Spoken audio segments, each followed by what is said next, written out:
How are you guys tonight? We're good. Been waiting for you to get here all day, eh, Chase? Yep. So you a little nervous? Kind of. Yeah? Nervous about doing the show, or are you more nervous when you're on the track? On the track. On the track? Now, how did you get into racing? I started in a quarter midget when I was at the age of 4.5, and from there on I just liked racing, loved it. And watching your dad as you grew up? Yep. So, now how are you accepted on the track with all the guys who are, like say, your dad's age or even older? I get along with them. They're good guys to me. I give them respect around the track, and I guess that's all I want. They give you respect back? Yeah. So they treat you like a driver, not like a 11-year-old? Yep. So, and with being, like I said, being a dad, George, and like, Mia has had a 17, 21-year-old, can't imagine them driving a car. You've driven for a few years at least, and like I say, Steel City Outlaw, or that's how everybody knows you by. The thing is having a son younger, how do you say, not nervous, but because you're a driver, how do you?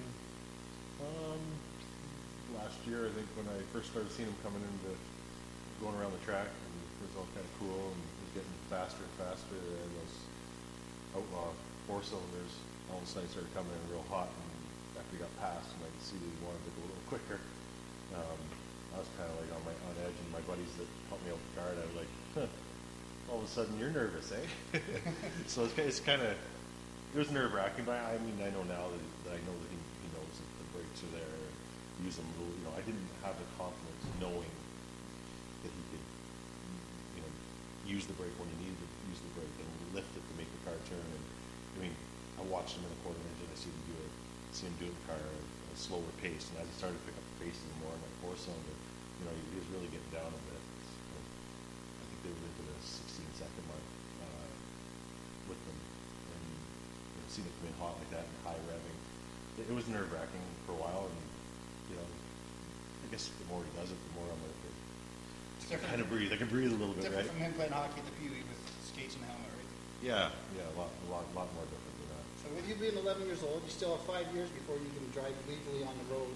When did you start, like you say, in the midget car roads? Like I said, at 4.5, we started there, and when I started liking it, getting faster and faster. And we stopped for about a year, and then I asked when I was around 8.5 to drive at Laird, and by the time I was 9, I got to race. You got to race at Laird? Does your brother have any ambition to drive, or? Yeah, I guess. Yeah, a little bit of rivalry? Yeah. Understandable. Dawson was out there last year. His car's sitting around back there. It's a big chore just going to race myself at the racetrack, and it's probably a bigger chore just to bring Chase along to the racetrack because I want to make sure he's safe. I go through his car more than I go through my own. I have that conscience in me that I just don't want to be responsible for something. You know, I mean, if I know he's good out there, I know he's safe. He's got he's got his neck restraint on and all that. He's got good belts, and he's got brand new belts in there. And that's more important to me than seeing him make a lap around that racetrack, right? Because, like I say, being a father and being devil's advocate, where you have people saying 11-year-old racing out there, as a father, is it safe? Should I allow him to do it? And that's what you're saying. You make sure he's more safe than what you would be in your car. I do. I mean, you know, we've had some insurance issues when we were down south, and the first thing the track promoter down there said to me is, I'm not going to have an issue with your boy being 11 here. They got to be 14 to race down there, because I'm not going to have an issue because he's a second-generation driver, and he wanted all my credentials, which states, you know, this is what's putting him on the racetrack. It's not like it's his first time or just shoving him. So it's not like one of my sons just saying, okay, right, he's coming out. Like I'm in his corner and I've done it, or another racer that's done it. So, you know, like he's got you know, he's wearing his neck to brace and he's got the proper helmet. And, you know. Now, being his age and being Laird compared to, I'm saying, we all watch NASCAR and everything else, but at his age, are you ready to move into him, or do they allow that? I know they don't at Laird, but because of his age. I found last year, like my big thing was getting him to back out of the pits, drive onto the racetrack, get him off the racetrack, get him over when the flag man's doing it. I knew he knew all the flags, he knew all that. I just need him to know his surroundings at Laird, because he's been doing it since he was 5. You know, he knows the blue and, you know, he knows the blue flag. He knows all the flags. That's not even a question. That wasn't even an issue for me. Half race fans don't even know that, right? So. And he has more experience than you know, the average person jumping into, whether it's a, you know, for the first time jumping in a super late model or jumping into a 4-cylinder car, because he's done all the experience of driving around a racetrack, you know, in this quarter midget. Like, it's full-blown racing. It's actually more chaotic than what we do. You know, the flag part wasn't an issue, but I wanted to be comfortable with surroundings. And then he had to drive a 4-speed. You know, he was 9 trying to drive a standard. You know, there's lots of issues. So I had him on the radio, and I was like, on the brake, off, you know, release, turn the car, get on the throttle. And it's more nerve-wracking with that in your ear, right? Yeah. Well, as soon as I took that radio away from him, he went, I believe, a second faster. He went, like, everybody said, oh, geez, I took the radio away. Because he's worried about moving. Well, he was waiting for me to tell him to get on the gas or to turn the car. So he knows where he's at now. I mean, he's 11. It sounds crazy, but he knows where he's at out there. You know, I've watched him sideways a couple of times. I'm like, oh, you know, and he drives away. And fans were entertained. And I look at my buddies, and I'm like, and they're like, he's fine. It's not you like know, you've but never he's not. spun out, right? So. Yeah, once or twice I think I have. You know, but he's not driving over his head. That's the other thing too. If he starts driving like that, you know, we'll do what we have to do to stop it. You know, and Donnie Barco's been great with us. So he's you know, he's talked to me. He says, you know, I'm going to give him the privilege to run in a super late model class, but I want to know one thing. He starts messing around with school because school was in at the time. If he's not behaving at home, he says, I want to know. He goes, because this is a privilege to be able to do what you do. I think he's told Chase the same thing. He goes, I want well-behaved kids and mature kids. They'll mature and do this stuff. He goes, because I kind of wish I had this when I was a kid. He goes, so, you know, this is all, you know, Dustin Jackson's made these steps for all these people. And, you know, he's like the second or third to do this. And Dustin, they can say, I don't mean open doors, but for this age group, people are saying, hey, the young guys can do it, right? Oh, Dustin didn't open a door. So I'm fortunate Dustin didn't show up tonight like he was supposed to. Oh, he's but been, we have a grant. He has a little occasion. He's been here for 2 nights. I think you know, he's nervous just to be in front of camera. No, he can't wait. He didn't just open the door. Dustin booted that door down and kicked it to the curb. And you know, like he's opened that door for a lot of these young guys, and it's good. It's good for racing. Yep. You know, and again, we don't want nobody hurt. I think everybody should have to. You know, he wears fire gloves, fire shoes. You know, the neck restraint. I think there should be no exceptions for these young fellas. I don't think any of us should, but especially these young guys. They all should have no ifs, ands, or buts. You want to put them in this? They got to have all this. And a prime example is they talk about safety, everything else, and we used the other night with Buddy out at Laird, where if it wasn't, like I say, no matter what, if tires were there, weren't there, but with Buddy, if he didn't have the proper equipment, who knows what would have happened, right? So like you say, with the helmets and everything else, that's the biggest thing. Not just the helmets, but all the safety equipment. Yeah, very important. Now, being 11 years old, again, still 5 years till you can get your license, but what's your goal when it comes to racing? And I know where you want to be one day, but until then, where do you want to, what's your goal? Just race at Laird till I'm 14. I have a sponsor with a full-blown super late model, and once I get into that, hopefully not tomorrow, but next week, hopefully I'll be racing with them and hopefully taking the next step. Yeah, like hopefully winning some by the time I'm 14. Surprising some people. Understandable. Now, can he race? We were talking about before we sat down. Can he race, say, Kinross or other tracks in the States, or is it different? Or?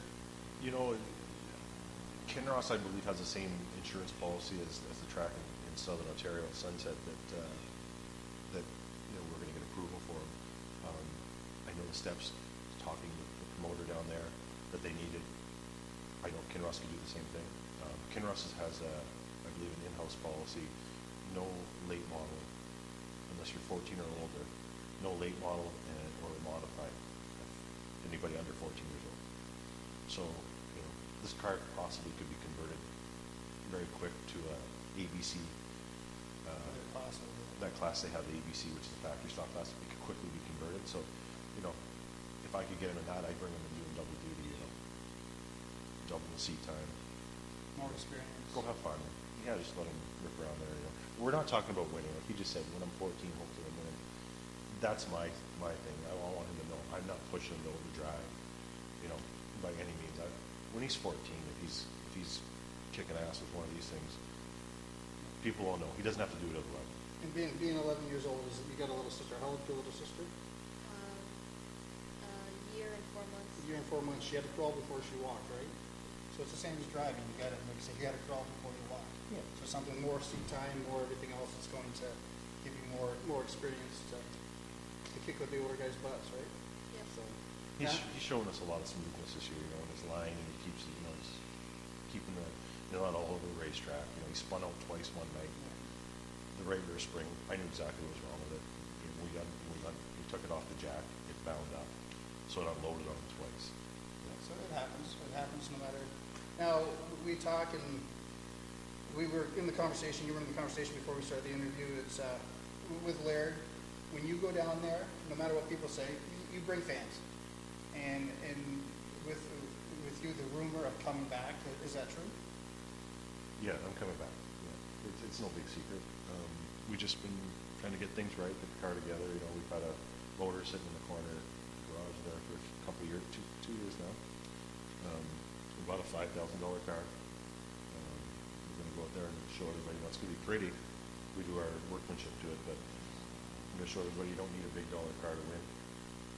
And when you're winning, they don't think it's all money, right? It just hasn't been feasible to be able to do it. You know, we had getting our business off the ground with Steel City Motorsports. Yep. And On Gore Street. yeah, we got, you know, in the third year, and we're trucking along pretty good. And with Sean Dwyer, you know, being our head technician. So we think we need to have a couple of Steel City Motorsports on the front of our cars and showing that, you know, like the old Eddie Kelly days. And his shop, you know, Eddie Kelly's shop, I'm sure felt a lot of good business because of his, you know, driving and everything and his techniques and all that stuff. And that's, I use the older guys, that's where exactly started their own shops. First, it's not like hockey where you pay your $500, $600 registration, $600 equipment for the next 3 years, and you're good. The racing, you have sponsors, or some people do it out of their own pocket, but it's not a cheap sport. No. You know, we've gotten some good feedback already with people here in the room who are coming out. It's nice. You know, we got Danny Felice at Flawless Roofing. You know, he wants to be on board. He was here the other night. And he's like, yeah, I'm in. I got Justin Guzel with Guzel Electric. He wants to be on board. Now, that not just for me. They want to be on. Yep. They want to tag along with the little guys stuff too, right? So, you know, it's a win-win for all of us, and we can still see motorsports on it. And like we has Napa also, who is one of our suppliers. So it's not big money that we're shooting for because we're in our own backyard, but every little bit helps. Or whatever else helps, right? Yeah, we do a minimum set of tires for sponsorship. So. And like I was asking Dad just before we sat down, he's had 77 for years. You got 77. Who's going to end up keeping 77? Your dad. I think we both might keep it. Yeah. Not too sure. Not too sure. Or you get a JR or something afterwards. Maybe. Yeah. So maybe we'll wrestle for it. Yeah. Race for it. We'll race for it. So race for it. So you'll win, right? Yeah. Now with you being 11 and your buddies are out riding their bikes, or like you said, you ride your bikes in the back bush and everything else, but they're out playing in the yard or whatever else, and you're here. What do your friends think of you racing? They ask a lot of questions.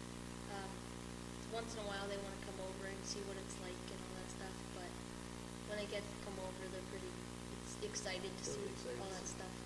See the cars, right? Yeah. So, and it's something that, again, you say you still play hockey? Yes. Yeah, and then so you do that in the winter and then in the summer, I guess. I mean, in the winter, you're still working on the cars, of course, right? So, and again, school's the most important thing.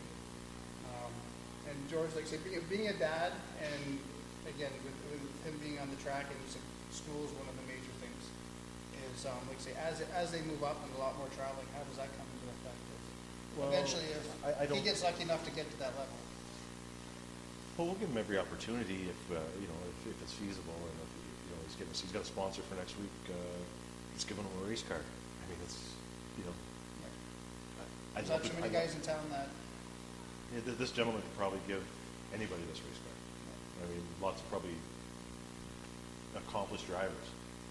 For some reason, he called us and sees that he wants to chase on that race car. And that's like I say, there's guys in town. We know there's guys who Donnie helps out with cars and everything else, and Donnie's done that for years. And if it wasn't for Donnie, we wouldn't have a track. And people say Donnie this and Donnie that, but if Donnie's done great. If we wouldn't have, if it wasn't for Donnie, we wouldn't have Laird. Yeah, no, geez, everybody knows Donnie and I have never seen eye to eye. And that's why when people go to Laird is because, like you say, what's going to happen with George and Donnie this week?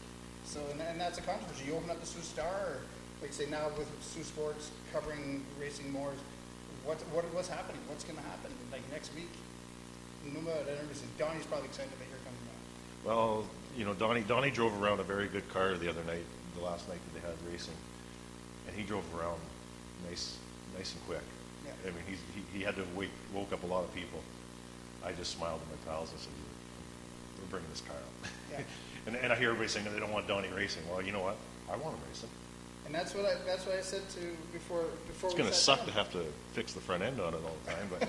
But and that's exactly it. Is Donnie when he's out there, and mostly with you out there, we could talk for hours on it. It makes it entertaining, and people do go to watch.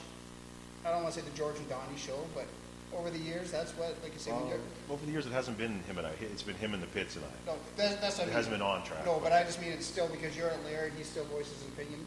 And we all have, like I say, our opinions about everything about racing, but people like, and we were talking. MMA, they like MMA because of the fighting, the physicality. They like watching NHL hockey because of the fights. Where I'm not like I say, I'm more of a Laird fan than a NASCAR fan, but people watch the last 30 laps hoping something's going to happen.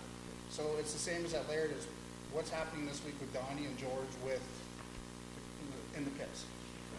So, and that's, again, it's entertaining. Yeah.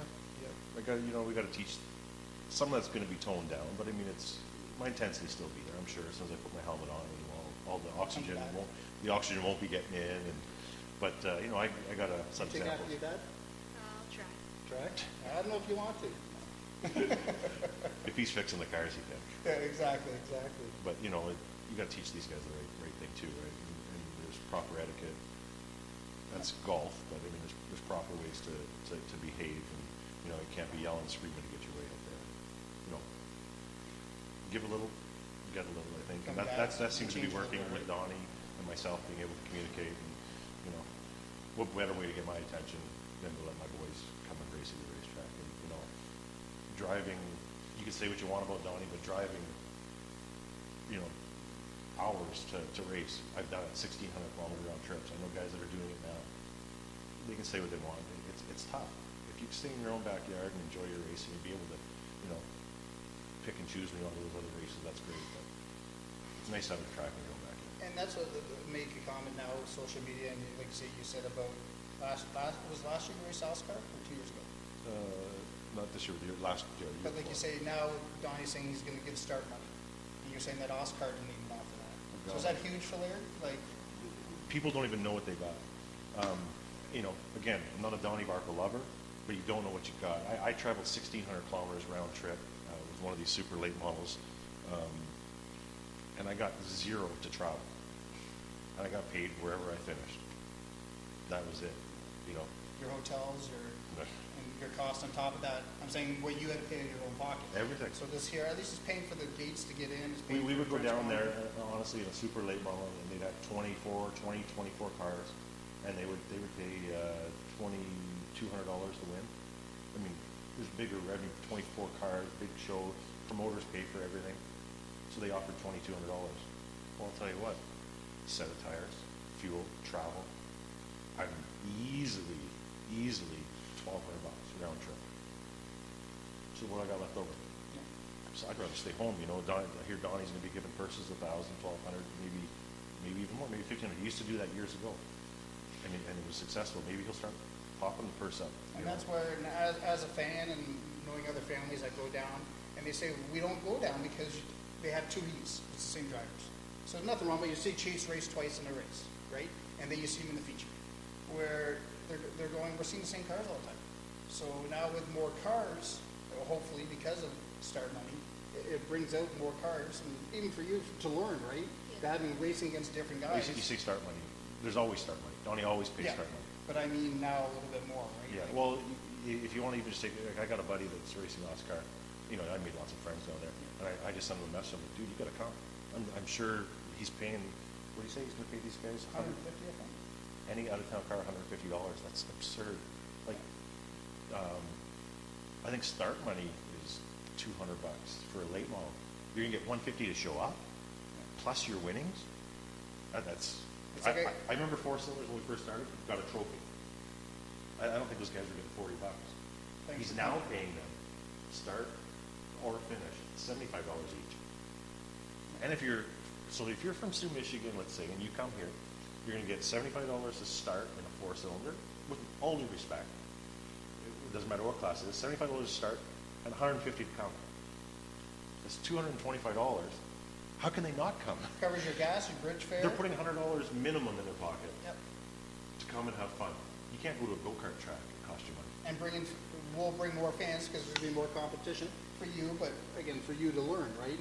It's nice against, like say, racing against the same guys, but if you can add 6 or 7 new guys or 2 or 3 new guys every time, for a guy at Chase's age, it's going to help you learn because you're not racing against the same driver week after week after week. How can you not come? I mean, if I had a 4-cylinder sitting at home, I'd be like, dude, let's go. We're 150 to show. Like, it's absurd. And now, with you being around racing for a while and with Chase, what would you say to, not just fathers, even guys my age, I'm in my 40s, but how to get them into, like you say, to start to do it? Come see me. I'll help you out. I'll help out anybody. I just told Dustin Jackson, they're over there, they're talking about their second car. I'm like, get the car over here quick, I'll put a body on it for you. You know what I mean? I'll help you out. I'm not going to charge you nothing. People need hands. I got the Hyman's video. They need weight. I give them lead. You know, if I have it, I'll help you out. I got 5 or 6, maybe 7 guys that are racing out in there. 4-cylinder guys, a couple of mod guys. They show up with the tires and rims down at Steel City Motorsports. My guys drop what they're doing with their hourly rate, and they change their tires for them. They mount them for them, get them on their way. They know that. They've done that with me for years. Yep. So we're just trying to help out. And that's going back to We don't charge them anything. any team sport, and I've been involved in many team sports. People team sports, and you play hockey, where you play as a team. But I go back to MMA or NASCAR, or NASCAR's a little bit different, but like you see Laird and stuff like that, where you go out on the track, you fight to win, but you get off the track, you help each other. And I say MMA is the same way. You get in the ring, you punch the crap out of each other, then you go have a beer afterwards. And that's one thing about racing, like you said. As soon as you get onto that track at Laird, like I say, you're out there to win. But as soon as you come in the pits and you got troubles, somebody will help you or you help them. That's one thing I like about it. Yeah, it's a good camaraderie. Yeah, no matter what, like you say, what happens on the track. Yeah, but if someone wanted to get into racing, I just say, come and pick guys like me, their brain. You know what I mean? Varco too, he'd be willing to help you. You know, if whoever you feel like you want to talk to. But if someone needed a hand, they needed their cage welded or whatever it may be, I'd say, come on out, bring a case of beer with you, put it in the fridge because my other guys like to have a beer and help out. By all means, we try to help you out. I mean, throw the car on a hoist. And that's like my stepbrother Mark Roxo, who, like you say, who just started racing, Kevin Oiko and a few other guys. And like you say, if he had a question come over to you, you'd answer it. And that's how the guys are out there. And he's only been racing about 6 weeks. And Kevin's a great guy too. And they're willing to help. And the advantage is Kevin drove that car, but it's just, that's the way it is in the pits. If there's a question and they don't know it, you can walk over to, I don't want to call you an old timer, but coming at the track, you're becoming one of the older. Just gotta watch who you tell stuff to, because I remember when I first started, I'd be sitting in the pits and I'd be like, okay, the car I got it off of John Stack, who owned it, and Rick Leonard used to drive it. Yep. I didn't know what air pressure to put in the tires. You know, I just asked and just went with it. Well, you know, then Rick Leonard owned the car before, so I'd ask him, and you know, kind of go from there. And then I'm like, okay, well, I don't know, I didn't understand what he was telling me, and then we got a book, and my other crew chief that was with me, you know, we started checking out the book, and then, we need scales. So we bought scales. We got scales for Christmas, you know what I mean? Yeah. So slowly started learning how to scale a car. And, you know, by all means, they can't come and see you the day before, but I mean, if guys needed a hand and didn't know where their car's at, I'd say, swing by, we'll throw it on the scales, we'll do, I'll help you out.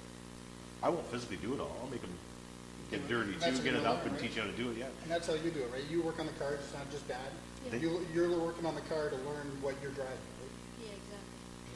Did you know before starting, or because growing up you watched that all the way through? Yeah, I watched them. I knew a couple things, but not exactly everything, so I'd watch and learn. So, work on the car. So if you need something done, say in the engine, does Dad come over and help you, or does Dad say this is how you do it and you actually do it yourself? He helps me, but some of the time he makes me do it myself to learn. to learn, so eventually you can kick him out of your pits. Yep. Well, he knows. He's, we were putting body on the car, and we were all sitting there. We get it all set up. Okay, this is where the ribbon's got to go and everything. And him and Dustin were just giving her.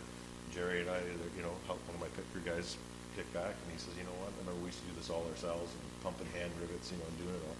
He goes, it's nice to see them be able to learn, and they can do it right in front of Next you. generation, right? Yeah, whether it's a little wave, we're pretty picky about the way you put the body on, and most people don't know about that, and teach them, don't push down, pull up, it's fun, And they had this car up on the hoist, and him and Dustin and Dawson under there with brake clean and cleaning the car and getting all the oil off of it, and it's fun. Who was wearing the green pants the other night? Dawson. Yeah, but he tries. Whether it's sweeping up and cleaning up in between things, grabbing tools, and it's nice to be able to do things with your kids. Right? Pass it on, right? Yeah, can't have ice rink out there and hockey stick all the time playing with them. And that's like, go back to Wayne Gretzky says, you can't be on the ice the whole 12 months of the year, right? So Yeah. let's say, put the stick down for a couple months, and most kids will pick up a ball glove where you put a steering wheel in your hand, right? Yeah. So, like I say, to finish it up, is there anybody you'd like to thank, or? I'd like to thank my sponsor. I can't reveal the name right now. That I'm getting my new car from. Just tease everybody, right? Yeah. Can't reveal it. That's right. Um, We'll reveal it next week. I think everybody's going to be kind of surprised. So, I'm excited, and again, next week it could be a big week for the Wilson family. Like I say, you with, like I say, new class and division, and hopefully, like I say, Dad out there. So it could be exciting out there next week. Yeah. And George, is there anybody you'd like to thank, or? Just like to thank my crew, Jerry July and Sean July and Randy Williams, coming out and giving us a hand. And Dustin, Dustin's been here, almost every day, but giving us a hand. People don't think that a young guy like that can give you a hand, but he's right in there, and he's under the car. He fits in lots of tight little spots to get washers on the back of the rivets and stuff. And, and he's got all kinds of questions, that kid, eh? But we thank the cook, Shannon, always cooking for us, I think, keeping us fed. And flawless roofing. And when you mentioned, like, the garage, now that's your full-time job, right? Like Steel City Motorsports. Steel City Motorsports, yeah. You're there during the day, every day, and you come Well, the past week I've been on this thing. Thank God I got Sean July down at the shop covering the place for us. And you say on corner door, is it Welland? Cornwall. Wellington, just so people know. Yeah, we do everything down there. So people go Computer, down. diagnostics, exhaust, air conditioning, you name it, we got it all. We got all the good tools. Yeah, but the race cars stay out here. So you're out tomorrow night, Yeah. and then hopefully expect Dad out there next week with you. Well, thank you very much, and good luck tomorrow night. And hopefully we'll see you next week. Thank you.